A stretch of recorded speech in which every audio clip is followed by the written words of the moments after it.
We are live, I think. Welcome to the Dr. Cloud Show. It's good to be back with you. Been on a little bit of a vacation and happy to be back.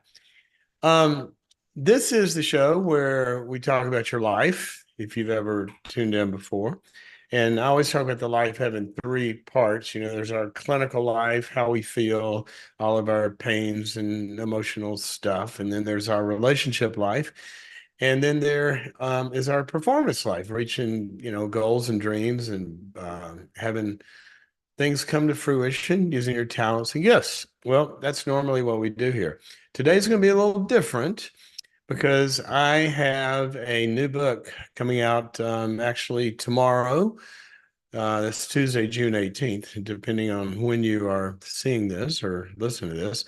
Um, it is called Why I Believe. The subtitle of the book is A Psychologist's Thoughts on Suffering, Miracles, Science, and Faith. And this is basically, not basically, I mean, just is a very different book than I've ever written. I always write about that pie that we talked about, either, emotional, relational, business leadership kinds of things that psychologists live in and the way that I work. That's normally what I write about. This book is not primarily about all of those, even though it is all about those, but it's about all of those in my personal journey. This is a book about, unlike anything I've ever written, this is my story of my faith. It's a story about how I came to faith in a deeper way, but how that happened through very, very difficult suffering in my own life. I have for decades now been a psychologist, working with people, all areas of life. But I didn't start there. I started in my own pain and my own suffering. And that's also when my faith came to life. And I never have really written about that. But here's a question a lot of people ask: well, why did you write this book? Um, and the best way I know to describe it is the way the preface of the book starts. And it starts out by saying this: I have an issue, and this book is my attempt to solve it. I've had this problem for a long time. And here's the problem. I love God, and I know beyond a shadow of a doubt that He's real. He's proven that to me for decades. And that's not my problem. My problem is I love my friends. And many of my friends don't have a relationship with God, at least in any way that they've told me about. And with a lot of them, a lot of them I have talked about my faith, but a lot of them, we've never really gotten into it. And there's a simple reason for that. It's difficult to talk about in a lot of situations and with a lot of different kinds of people. And you might ask, well, how can it be hard for you to talk to your own friends? You talk to millions of people in books and media about God all the time. Well, simple answer to that is those people sign up to hear me talk about my friends don't.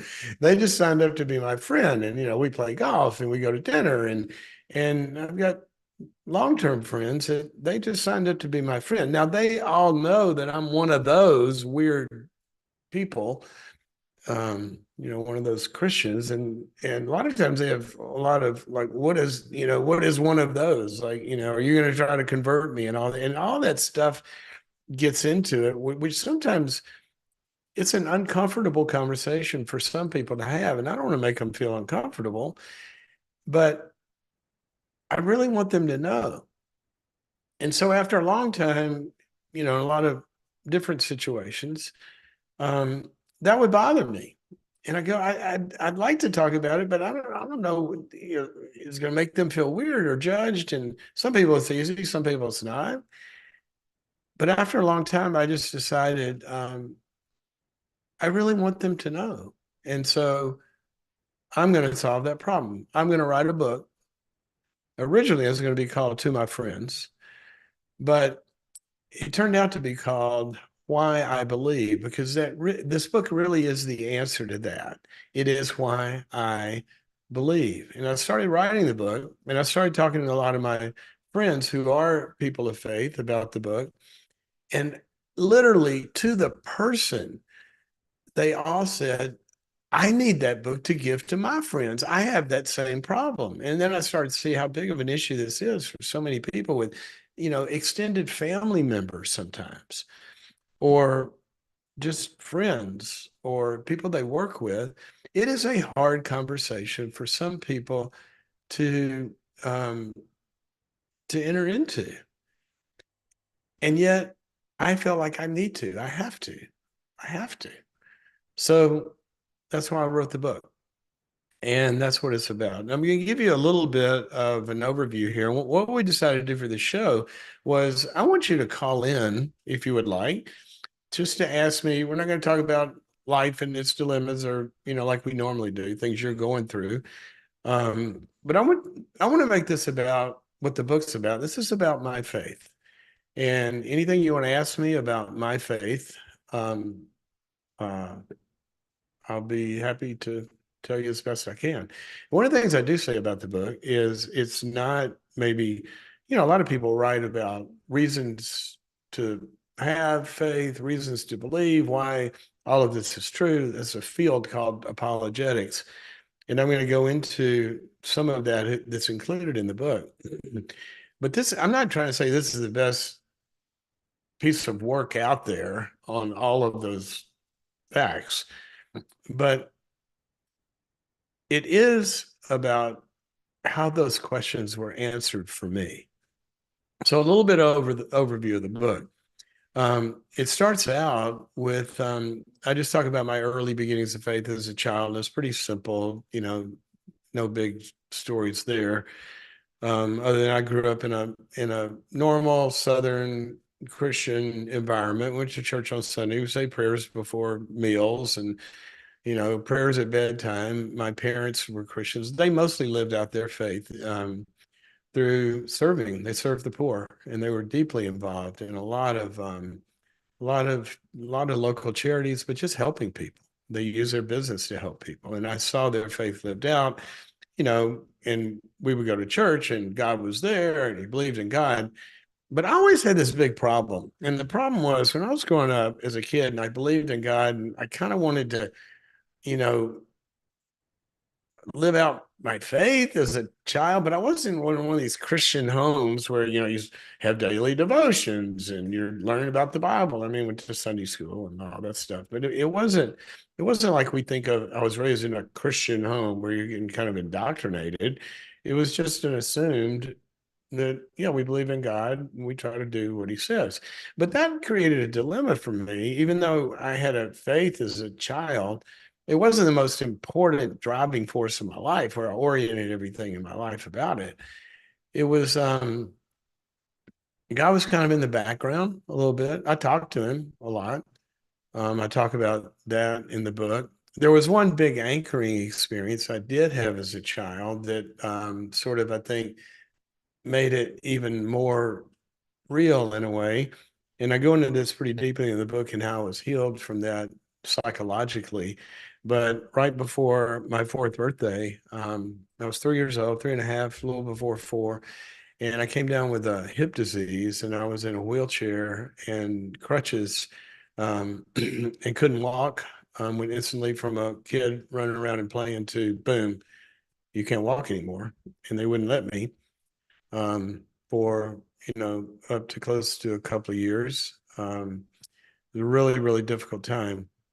But when they were trying to diagnose it, long story short, they couldn't figure out what it was. And my mother was at the meeting or the appointment with the doctor where they were considering amputation of my leg. And so she's sitting in the waiting room, and this is what they're going to be talking about. And she heard a voice speak to her.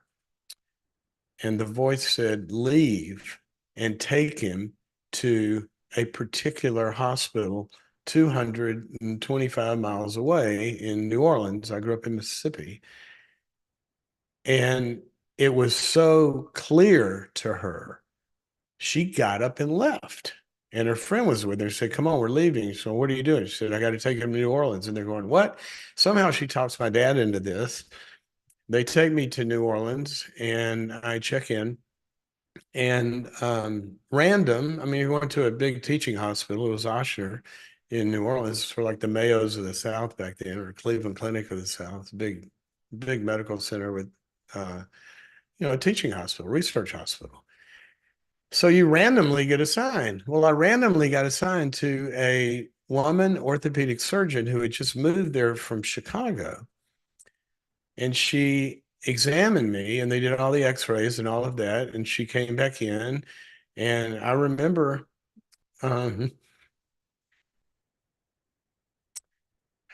that appointment.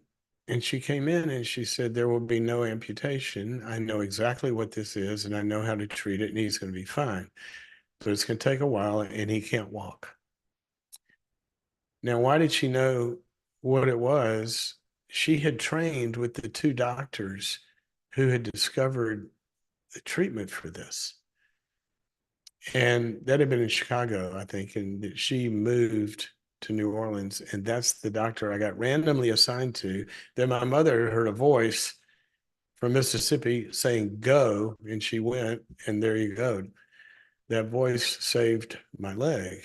I always heard that story. This is a very difficult time for my family and sort of part of the family narrative there for a while. But I had known that, when you go through a hard time, God's there. And I kind of knew that, but that wasn't really my growing up. I was involved in sports and all that kind of stuff. So um, that's how it all began. And the book starts there, but then I go to college and I had some significant setbacks. I went to college. I was recruited to play college golf, and I had a dream to do that. I had an injury. It hampered my play. I couldn't play well and went on for a couple of years and was really struggling. Had a breakup with a girlfriend, got really depressed because I couldn't play golf anymore. Finally had to quit halfway through college. And I got really, really depressed. Now, I'm not going to go into the whole story of the book, but deep depression. I mean, so much so that I got to where I really couldn't function and had to, instead of going back to school after the summer between my sophomore and junior year, I had to drop out. I couldn't go to school. I was too depressed. And the book chronicles the story of everything that happened in God intervening in my life to bring me through that depression. And it started out one day when I was sitting in my room. I had this breakup and I'd lost my dream and I didn't know what I was going to do. And I changed my major. I was really, really depressed. I was really, really lost. And I'm sitting in my dorm room pondering all these things. And there was a Bible sitting on my bookshelf. I hadn't read it since I'd been in college. I read more party manuals than Bibles. And I saw the Bible and I felt this kind of like some kind of draw to it. And so I said, whatever. And I went over and I picked it up. I randomly opened it up and it opened to a verse. By the way, I should give the number. 844-940-2774 is the number to call. And you want to ask me about my faith. 844-940-2774, 844-940-2774. So I pick up my Bible, I randomly open it up, randomly, literally just like that. And this verse kind of, you've heard, jumped off the page. And here's what it said. It said, "Seek first the kingdom of God and his righteousness, and all these things shall be added unto you as well." And I looked at it and I went, all these things, you mean all the things that I'm worried about? How do you find the right relationship? How do you make a relationship work? How do I find out what I'm going to do in my life? How do I get undepressed? You mean all these things? If I go look for God, that's all these things he's going to, what? Does that help? And I thought about it and I said, well, nothing else is working. So I said, all right, I'm going to turn to God. So figured out, or I figured can't do that in a dorm room, so got to go to a church. So I walked across campus into an empty church and went down to the altar cold, dark, spring, early spring, late spring, whatever day, wintry like feel. And I went down the altar and I just said, God, I don't know if you're there or not, but if you are, I need you. I need help. And I remember that moment feeling like I've done it. I've turned my life over to God. And I was waiting to get zapped like people do on TV, and waiting, and nothing happened. The quietest moment, I think. I mean, I jumped out of the plane, the parachute didn't open. And I remember it as, I would call it the loneliest moment of my life. I had turned to God, whom I thought was there. He didn't do anything. It was silent. And I said something like, well, help, call me, call me, do something. And I walked out, went back to my dorm room. A little while later, the phone rings. It's a fraternity brother of mine. And he says, I don't know why I'm thinking of you right now. I don't know why I would invite you. You're the last person I would think of. But we're starting a Bible study at the fraternity house, and I wanted to invite you. And I thought, oh, well, maybe this is a sign. So I went, and that's where it began. So, in the book, I chronicle kind of what happened in all of that and what I started to learn. But what that did was, and in the book, I talk about that's the beginning of some actual interventions, some supernatural things that happened to me. And I knew that God was real. I mean, before I kind of thought he was real. Now is learning that he was, because some stuff was happening. I mean, you have to read the book to go into all that. It's too much to talk about here. But some supernatural things happened, undeniable. And so I knew he's really there. But a second thing happened. He wasn't healing me. So I know he's real, and I know this depression is getting worse over that summer, so much to where I couldn't go back to school. And then a lot of other things happened. So I come to faith, and I'm in college, and that brought up a big problem. I knew he was real because of what I was experiencing, but I'm in college and all my professors, everybody's, well, the Bible's a bunch of myths and it's contradictions, and science has disproved the Bible and all of this stuff. And so I know this is real, but I have all these intellectual quandaries, and there were big questions I had, not only about, well, how can you believe this stuff in the Bible, but also like the big ones. Well, if God's real, he's all loving and all powerful, how can we have all this suffering? And why didn't he do something about it? And what about all these weird Christians? I had a dilemma always when I was a kid believing in God. And I always said, I like God. I just don't like his friends, the ones I knew. I mean, I liked them, but I wasn't like them. I mean, I just couldn't be one of those religious people that, didn't didn't go to couldn't dance, go to the prom and just watch because they couldn't dance, or they didn't go, play golf and water ski on Sundays. And the religious people were just, I mean, I was not that good, basically. They were just too good for me. I couldn't be one of those. And then I had these other friends I was much more like them, but then I kind of never felt like I couldn't do some of the things they were doing either. I just felt like I was in this middle ground where I had this private faith because I wasn't like them and I wasn't like them. I was friends with both, but I couldn't find my place. And so I had to answer those questions about God. If you're real, then why? What about some of these Christians? Some are so judgmental, and people go to church and they get abused, and all the things that turn people away from faith turned me away from faith. And then I got into the Bible and I found out, what? God didn't like those things about those people either. And every one of those objections I found Jesus talked about, and he told us to expect them. And so then that started to make sense. And then I got into all the sciences. And for 2 years, basically, I did a deep dive into the physical sciences and physics and cosmology and astronomy and astrophysics and cell biology and evolution and all of this, and went through all those sciences, deep dive. I talk about this in the book. And what the book basically says is, like, it might not be the manual of answering all these questions, the best one in the world. It's not that, but it's how my doubts and my questions were answered, and finally went to sleep. I mean, I don't question that stuff anymore. And so that's the next part of the book. Well, and then it goes into, I'm not going to write a memoir my whole life. Who would want to read that? But it is a memoir of my spiritual life. So I kind of stopped at early adulthood after college, and when God called me into this career, um, and in some supernatural ways guided me, which you can read about. Um, the miracles didn't stop then, even though I wasn't going to write a autobiography. I did. There's another section in the book. It goes from there to, I think it's about 10 or 12 little short stories of 2 to 3 pages of miracles that I've seen or that have happened to me. I'm involved, I think, in all of them, I think.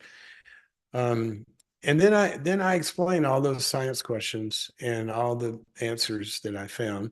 And then I go to one section in the book, that is, and I say this, I don't mean to sound weird, but there is one area of science that I can claim to be an expert in. Astrophysics, no, I had to go to the experts. Cell biology, no, I had to go to the experts. And I found out that there's no scientific reason to not believe in God. So there's one area of science that I do know something about, and that's the science of psychology.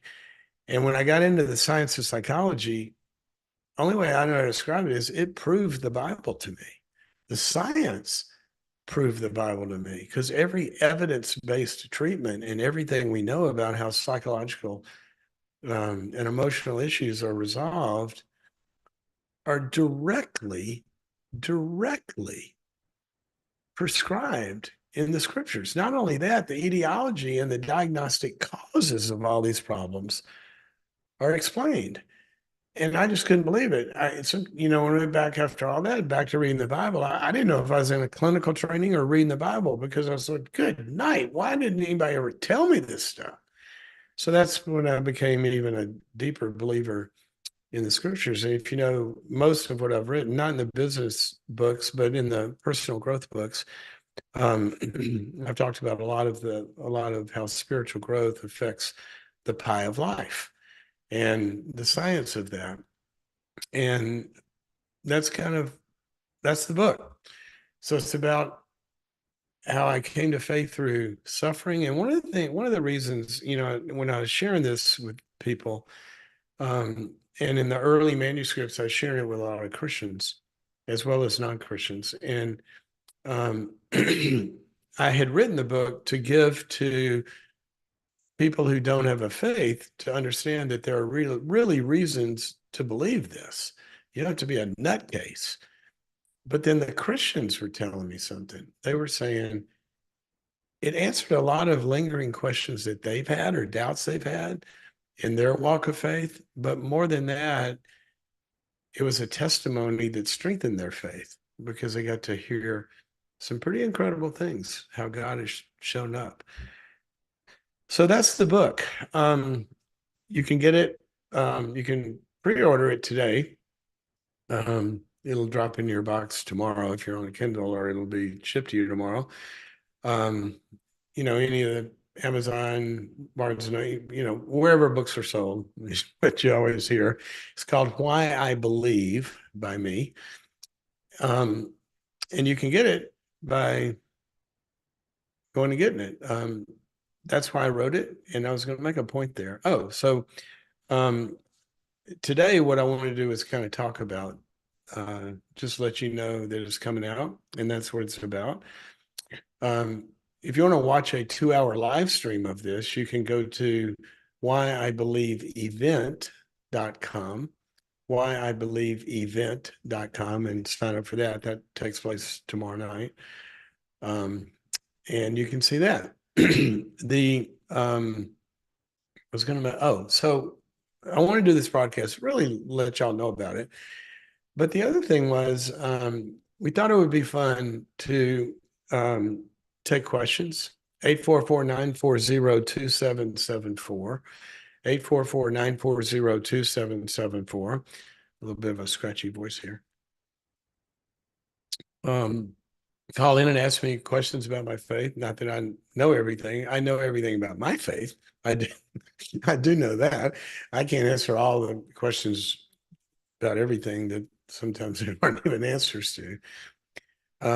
So I'll be glad to answer those. But what we decided to do was my team came up with some questions that they wanted me to address. So I've got a few of those here. I'm going to start with those by while I'm waiting for if any of you want to ask anything. I'm going to get you on the air to do that. Excuse me. I should mute this for a second.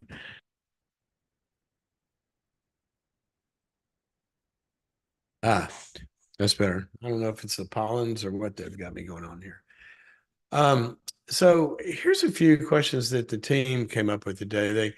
They said, do you find it harder to talk about your faith today than it has been in the past? And if so, what is that? What's changed? Why is it harder today? And you know, we're talking about this when I saw the question, and I said, you know what, for me, um, with some people in some situations, it's always been hard. I remember when I was a kid, I wanted to talk about faith, one of my best friends, and I just really, I'm not to do that. He would think I was weird. Um, it's a hard topic for a lot of people. It's divisive. It can end friendships. It can sever family relationships. It's just a hard thing. But particularly today, I think there are some things today because in our culture, um, for one thing, faith has gotten really, um, what's the right word? In some people's eyes, there are a lot of stereotypes that if you're a person of faith, um, then all of a sudden they go, oh, you're one of those. And there's 15 drop down windows about your political views or about certain views about different issues, or you're kind of like put in some categories, which are categories that really aren't even about the specifics of the faith. There are a lot of kind of stuff that gets added on to cultural kinds of things about what somebody who believes in Jesus is actually like. A lot of times people have had bad experiences with churches, you know, and quote, fallen leaders, or maybe they were abused in a church. It's horrible.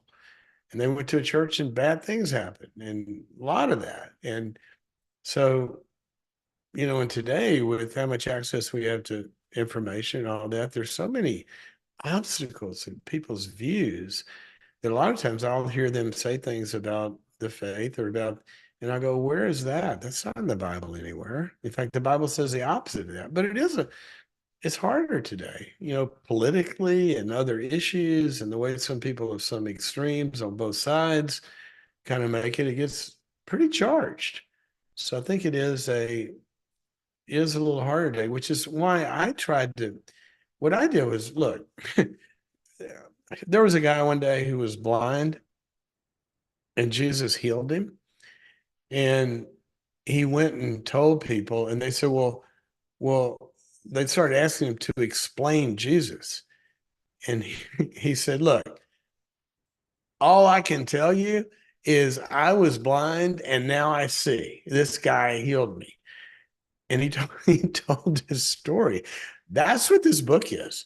I'm not writing a bunch of propositions to have a debate with anybody. I'm just telling you, dude, this is what happened to me, and this is what I've seen, and this is true. You can believe me or not believe me, but it is my story. And so that makes it a little easier, I think. I mean, you can call somebody a liar, or you can have other interpretations, I guess, but I think it's easier when, you know, just I just told my story. And it was interesting. I get really real in this book about things I suffered. I had friends actually tell me, I knew you then when you were going through that, and I never knew what you were going through. And I said, I know you didn't because I was hiding it. I was too ashamed. I didn't I didn't understand it. I didn't understand why I was so depressed. I didn't understand what was going on in my head. And so I was faking it as best I could. So it is my story. And um, it's also where I learned a lot. There's one of my favorite verses says we comfort others with the comfort with which we've been comforted by God. And in, all the decades I've been working with people in deep, deep suffering, I truly can do more than empathize. Empathy is where we can enter into somebody's experience and feel that and be with them in it. But I can tell you, I've been there. I have been there.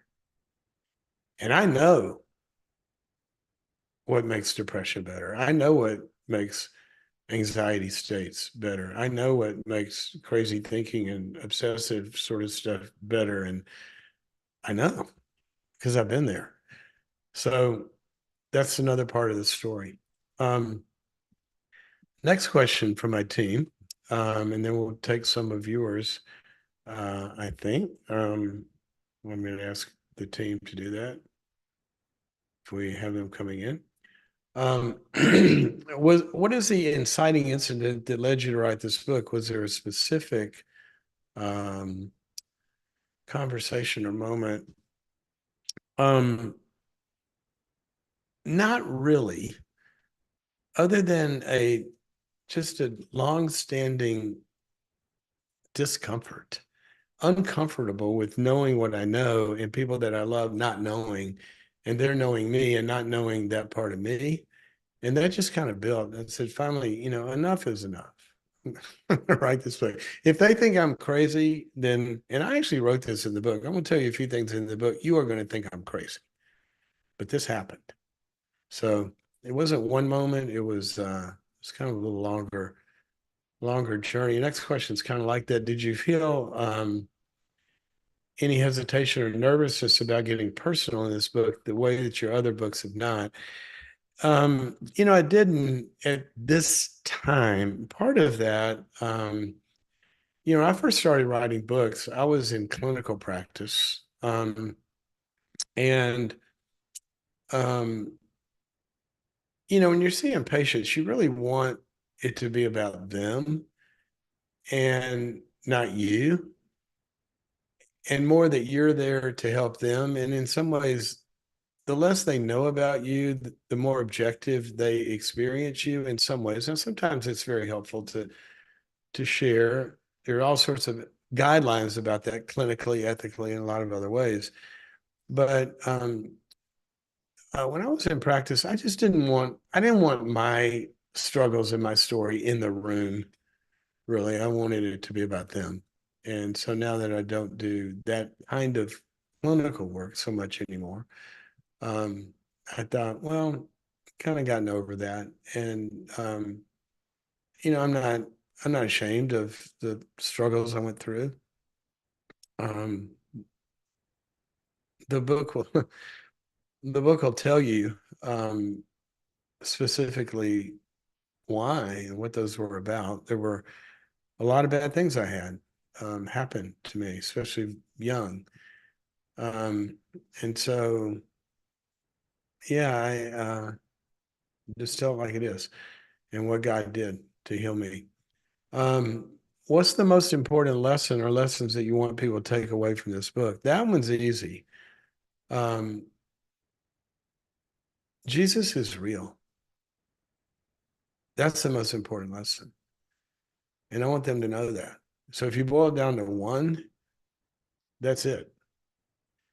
And I mean, if you double click on that, and he can help you. Another lesson is if you're depressed or suffering, there are answers to this, especially in the psychology section.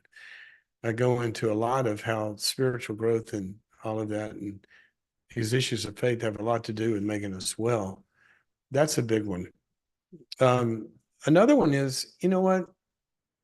The Bible says that they overcame by the power of his blood. You know, Jesus's death um,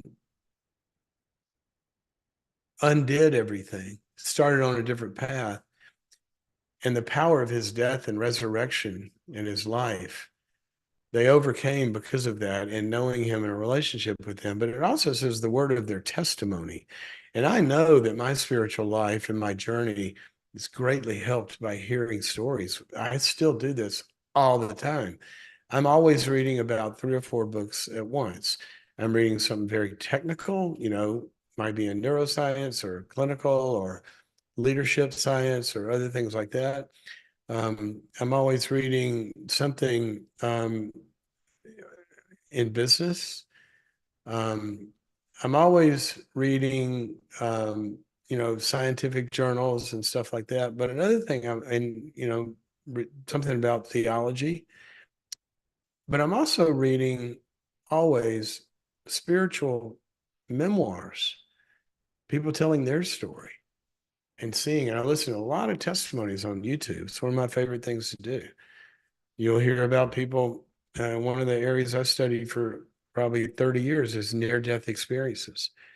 And you get into that stuff, you know, go to some websites, people meeting Jesus in a near-death experience, and there's no shortage of those.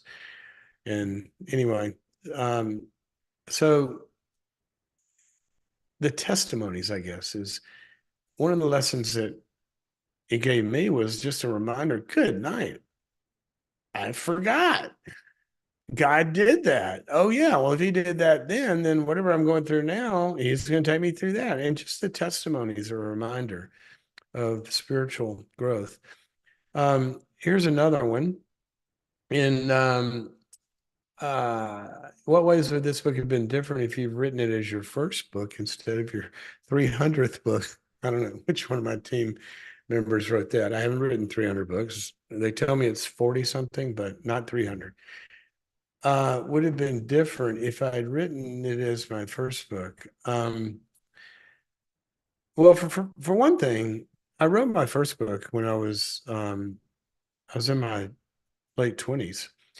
I had a lot of clinical experience by then because I started very early, right out of college, working in hospitals and other things, and so I had a lot of clinical experience, and I hope to think I knew what I was talking about when I wrote those books. So I go back and look at them now, wouldn't disagree with anything in there.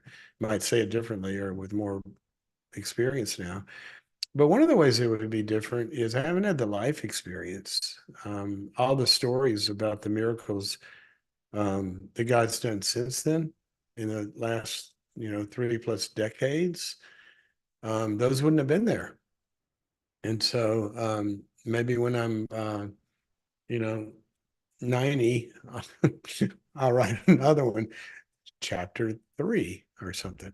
So that's probably how. What are the hardest questions for you to answer? For example, why do some kids get cancer and die? And when did you get to a point where you felt satisfied with the answers you found?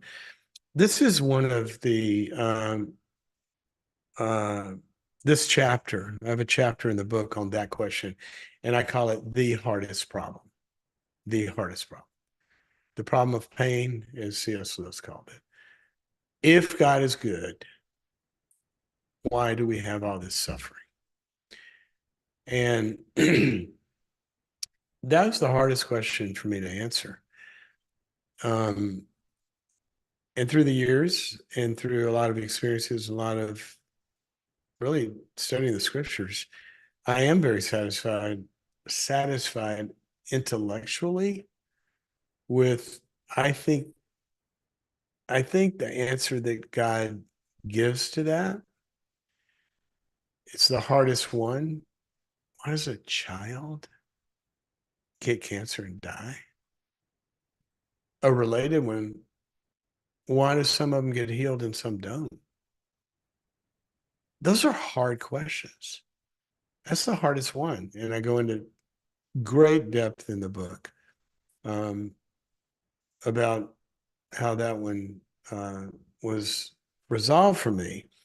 And I also say it's not resolved because the why question of why he allows it to go on, he does answer the question of why it exists. But the question of why does he allow it to go on and not do something about it for everybody right now? Why does he allow somebody to continue to suffer when he could fix it in a moment? And he does fix it in a moment for some. Why does he allow us to suffer like that and allow innocent people to suffer? Now, there's some answers to that. But the big why, I think, is best answered in his answer to Job,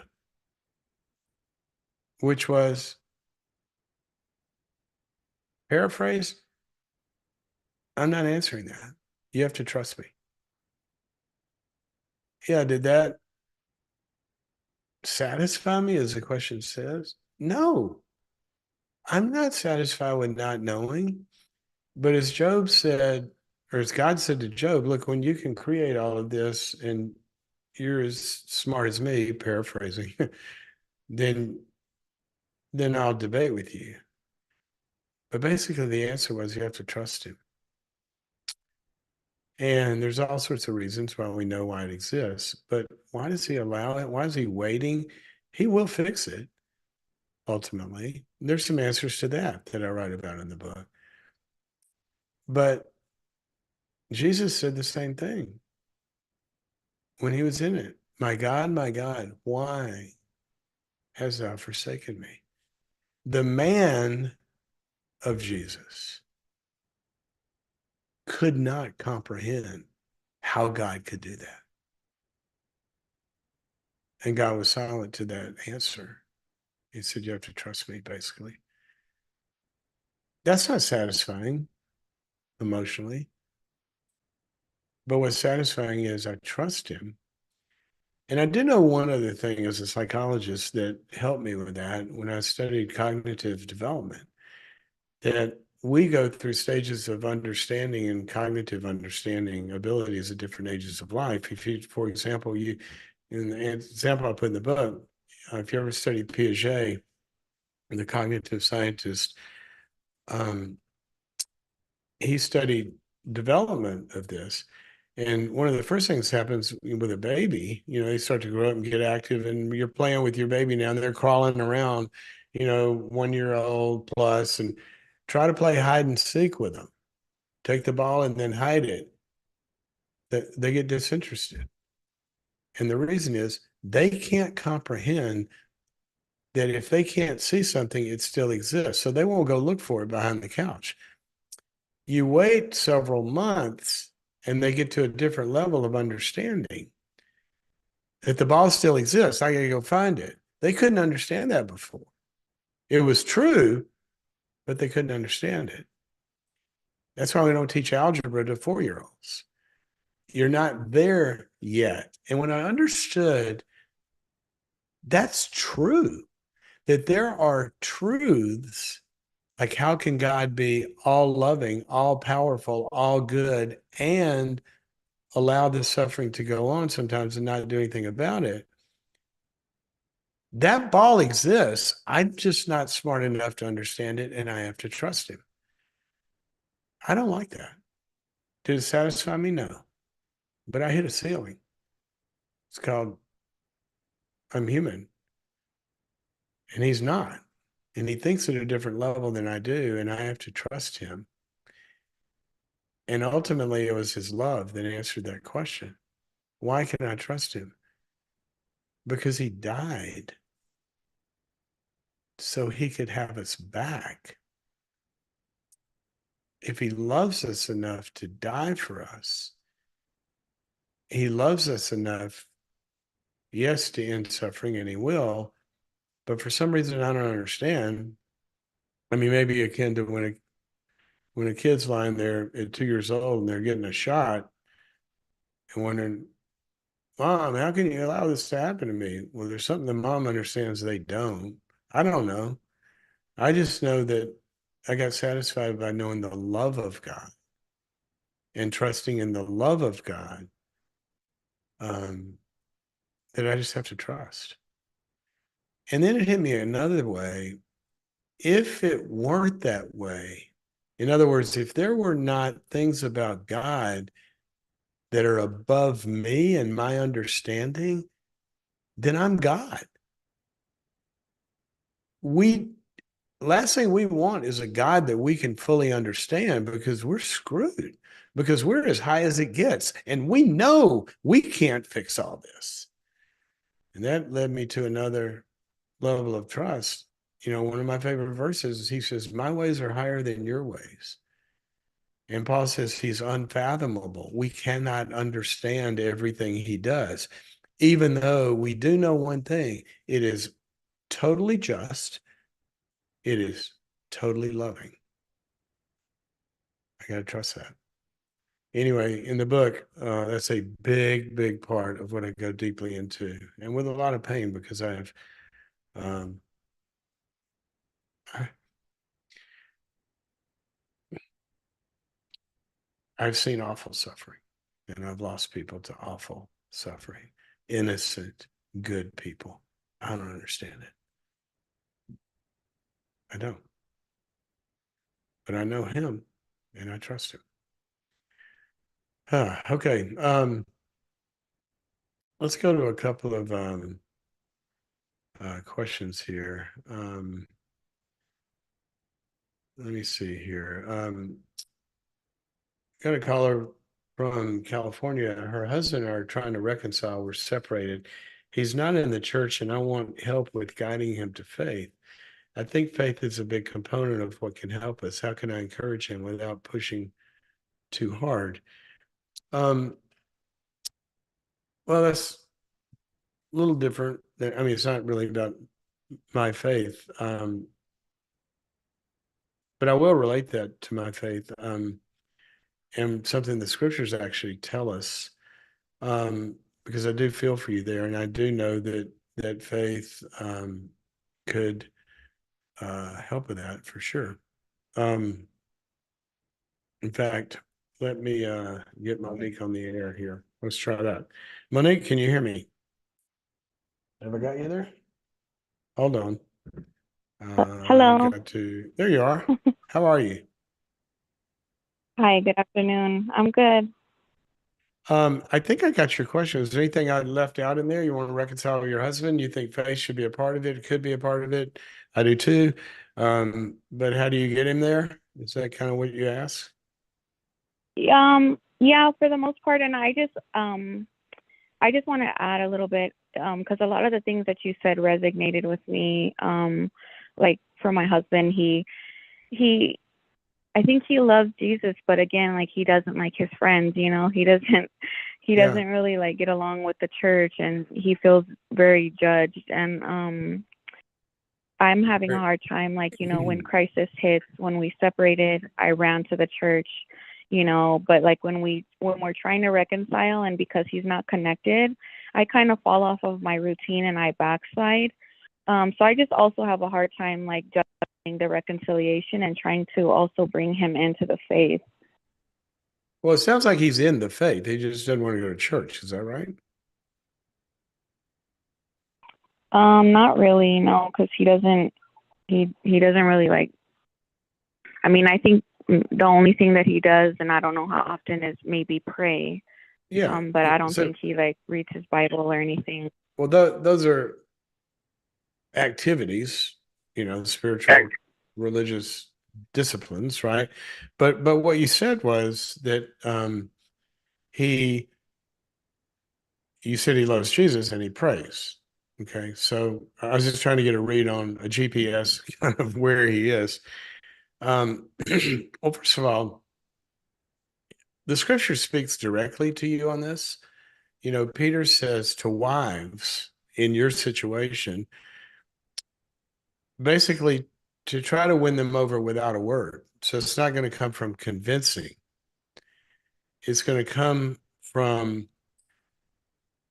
basically the way, and I would broaden this to all of us.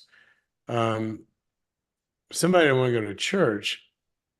Most people are attracted to love and kindness, um, trying to understand them, curiosity, all of those things. It says to win them over without a word. You're talking about love, joy, peace, long suffering, patience, forgiveness, all those kinds of things. That's even the tools of reconciliation. And instantly I'll get an email and say, well, patience and all that. You say, well, what if he was mean to her? And of course, you have to have boundaries. I'm not saying get abused, but I think in any reconciliation process, if you read my book, Trust, it talks about the principles that have to happen first. And that's really a place, there's got to be a place where he feels understood. Now, that's with the reconciliation thing. But there's also a place, I think, where his faith needs to be understood and his troubles with faith. And I think you can try to find, I wouldn't necessarily worry about getting him to church. Church is not a building, church is people who believe. I would want to get him, he's been hurt by the church. I would want to have him in some places. This could be go to dinner with the couple. This could be playing golf. This could be circles of whatever, maybe a small group he'll go to. But where he's around Christians that aren't like the church that judged him, that made him feel bad, all those things. I think he needs experiences. People were not, the only people that were turned off by Jesus were the church people. It wasn't the normal Joe. I mean, the people like your husband, they got around Jesus. That was a different deal than the church. And so I think he needs some experiences with some people that are more like Jesus. I would want that. The other thing is, I would try to find, would he go to counseling with you?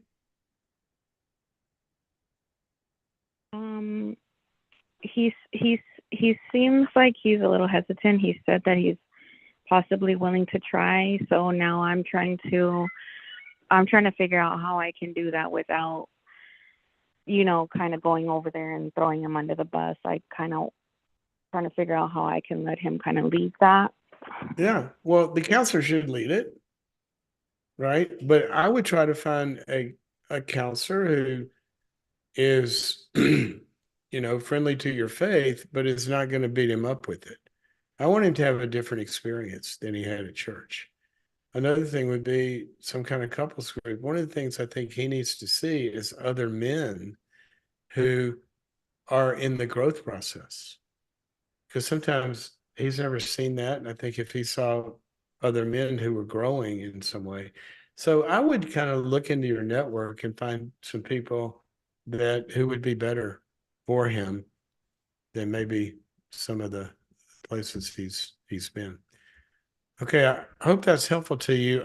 We're going to send you a copy of Why I Believe. And if his temperature better than I do, but give it to him.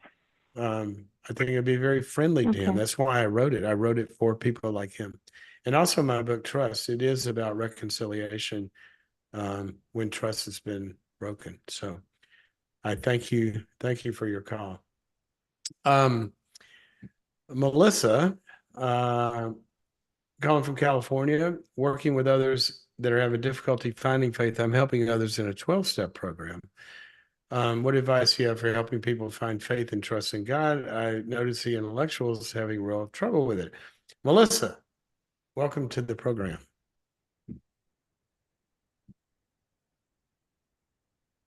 I think. Hi there, Henry. Can you hear me? I can. I thought you were the strong silent type.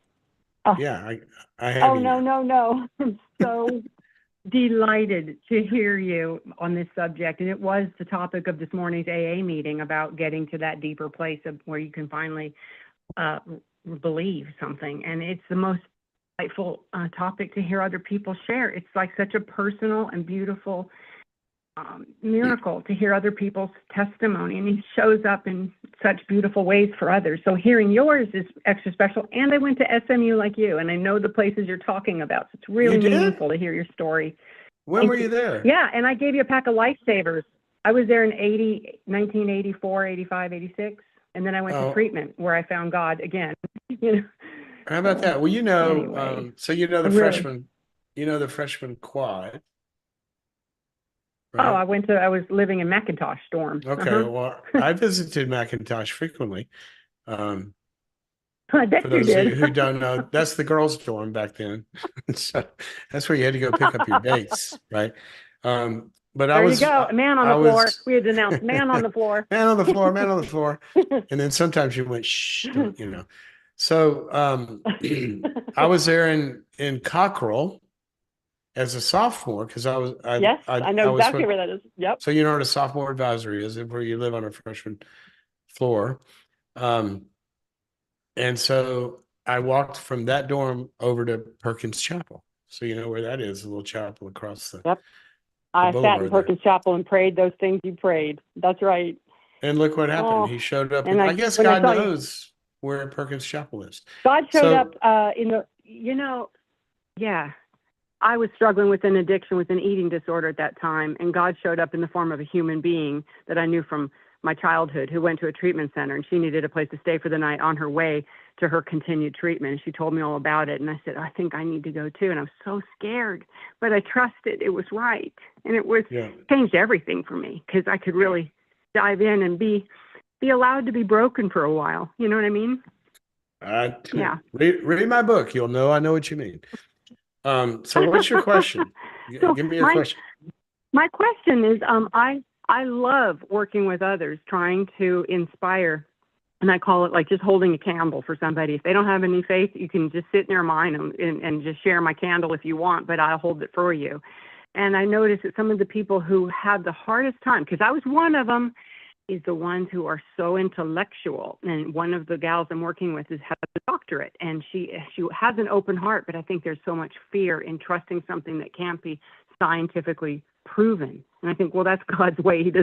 He's kind of like, it's funny like that. He's like anonymous. You know, God doesn't show up like on a billboard, but he'll do it in a way that's meaningful to you. Anyway, I'd love to know your take on how to help somebody turn the key a little bit, where they surrender some of their intellect and go into the knowing experience of God. It's a knowing. It's not an intellectual endeavor. Well, it's interesting. In the book, I talk about it's kind of broadly speaking, there's two different paths. Some people look at the evidence, the scientific intellectual evidence, and they come to faith. Other people have an experience, and they have an experience, and they start walking with God, and then he shows them and leads them to the evidence that validate. That's what happened to me. That, you know, for me, the intellectual part came secondary. It wasn't getting convinced intellectually. Now, here's the thing about the intellectual question. It's just not an intellectual question. Ultimately, if you think of it like it's an IQ thing, if you're really smart, there's no way you can believe this. Well, tell that to Francis Collins, you know, the guy that unraveled the human genome code. I mean, this is one of the smartest scientists in the world. For him, he came to it intellectually. He was an atheist. And then he starts getting into, when you start to look at DNA, and he looked at the evidence, this intellectual evidence, the design that is in there, and the impossibility of that happening without a designer, as have gazillions of other scientists or in other fields. Take Josh McDowell, for example, one of the greatest apologists in the last century. He was an attorney who decided by the rules of evidence, he was going to disprove Christianity. And so he started looking into the evidence, and the intellectual evidence convinced him that it was true. And he wrote a famous book called Evidence That Demands a Verdict. The same thing with Lee Strobel. You can hand him, Lee's written Yeah. several books. The Case for Christ, The Case for Resurrection. Lee was a journalist at the Chicago Tribune who set out to journalistically disprove Christianity, and ends up the evidence brought around. So there are intellectual problems. The bigger question, though, all the intellectual problems, there's answers to those. Now, some people look at them and reject it, but what an intellectual's got to understand is you're saying, well, you would have to prove this to me, right? Well, the atheist doesn't have proof either. They're exercising faith. A materialist, 100%, a materialist, all science can do is observe what is. Now, what the atheistic materialists do is they say, all of this exists and we can prove this. But, and you say, well, how did it get here? And they go, well, it must have just happened, or it always existed and must have just from goo turned into all of this society. That's a bigger step of faith for me than to think, if I got a Rolex watch, and you take all the parts and put them in a bag and shake it up and throw it on the beach, give it enough time and it's going to all come together and give you the correct time. That takes faith. So I would say, is this truly an intellectual problem for you? Or is it something else? And you know what I find a lot of times, it's their experience. They've been hurt a lot of times. Yeah. They've had bad experiences with Yeah. Christians. It's not even, yeah. It's And not it's for her. Yeah. It's what? Go ahead. I mean, there are true intellectual. I'm not saying these intellectual questions are easy. No. But I'm saying there are answers, and people can look at the evidence and then go, they can go either way. But I'm saying there is enough evidence that it validates a decision of faith.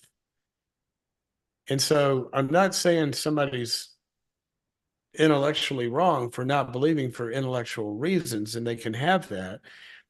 But I am saying that when you really get into it, it satisfied mine, and it satisfied, Darwin By the way, said, you know what Darwin said? He said the human eye makes him shudder. Like atheistic evolution trying to explain the design of the human eye. He literally said that. It makes him shudder. And then the astrophysicist, I mean, I talk about all this in the book, but I would, I would want to hear her story. And the way I would want to hear her story, and I would want to hear her fears and her hurts. And specifically, what intellectual problems do you have? And there are answers to those. Yeah, I know she had a very religious upbringing in Alaska, and I also think that I can't trust this yet. It's a trust thing. She's not so overly, impressed with her own intellect that she thinks there's no God. That's not her. It's more like, how does that help me with my addiction? I don't understand how it's going to help me get out of my own problems. Okay. That one, okay. Maybe that's a better question. That one's much easier. Okay, great. Here would be my answer. I think she's listening, by the way, too. I think. Okay. Oh, great. I'm glad. The definition of an addiction is that you are unable in your own power to overcome this. That's the definition. Okay? If you can, then do it. I mean, if you can do it on your own power, then stop it. Okay. So if you can't do it on your own, Only way it's going to happen is trusting something outside of yourself to help you. Mm-hmm. Now, right now, whatever your name Mm. is, I'm Mhm. going to call you Tiffany. Mhm. God bless you for Mm. even being on the path and wanting to overcome this. Right now, Her name is Rachel. I don't think she'd mind. Yeah. okay, I don't like to give anonymous Oh, I'm anonymous sorry. people's names out, but Shoot. we can delete that maybe. But here's what I would say, Tiffany. Um, you have started to have an experience of trust, and you've done that with Melissa. So you've had a trust muscle injured. I understand that. All people are not trustworthy. Apparently, Melissa is. I want you to open up to the fact that, wait a minute, Melissa is outside of myself. I can't see Melissa's heart. I can only see her body. I experience her heart. I experience her power because our relationship is helping me. And that's exactly what the Bible says. And so I would want you to say to God, the unknown God, I don't know if you're there, but I need help. Will you help me? And I will look for you. Mm. That's all you got to do. Mm. That's all I did. And ask That's right. and keep your eyes open. I'm not going to defend him. He will. And Mm-hmm. I know by inviting you to invite him that he will come in and he will make himself known to you. So you don't have to trust. Mm. It's a relationship. We open up Mm-hmm. and somebody begins to make themselves trustable. And it does take that opening up. That's the first step of faith. But all that needs to be is an ask. He said, blessed are the poor in spirit. You don't have a lot of spirit trust right now. Embrace your poverty. Go, God, I don't even know if you're there. Mm. I don't know if you're there. Help me. Thomas said, help me. I think it was Thomas. Help me in my own unbelief. That's all you got to do. Let's start there and see what happens. Beautiful. Thank you so much. And Melissa, I'm going to send you, we'll send you a copy of, wait a minute. What an You know honor. what? I don't know how we're going to do that. I told Mm. Monique we would send her one because I'm used to giving people Boundaries.me subscriptions. We'll give her a Boundaries.me Oh, because there's a I lot in have your there. lifetime subscription, by the way. Okay, well, let's gift her one because there's a lot in there about Okay. addiction. Oh, And wonderful. see if that helps her. And maybe you can gift her a copy of Why I Believe. Wonderful. Okay. Wonderful. Would love that. Thank you All right. so much for Go everything you ever do. Ponies. Thank Hey, you. we had an Okay, that's right. we had an alumni win an alumnus win the US Open yesterday. How about that? I don't know if you're a golf fan. Okay. So we are at the hour mark, way over the hour mark, apparently. And so we're going to there was another question. Well, I guess we're out of time. So there we go, guys. I'm gonna hold up the book here for you. It is called Why I Believe. It's psychologist's thoughts on suffering, miracles, science, and faith. And I'm going to tell you that's not just a psychologist's thoughts on this. The suffering was mine. The miracles were mine that I experienced. The science was the science that quieted my doubts. And the faith is what happens when you enter into that life of reaching out to him and having him show up. So there we go. You can find it wherever books are sold. Comes out tomorrow. You can pre-order it today and you'll get it a day sooner. How about that? We're also having a live stream event on this tomorrow night. Go to whyibelieveevent.com and you can sign up for that. Okay, guys, thanks for listening. This is a very different book for me. It is Why I Believe. That's the title. That's what it's about. It's not about all the other kind of stuff I write about. This is a much more personal one for me. So thanks for letting me share it with you, and I will see you next time.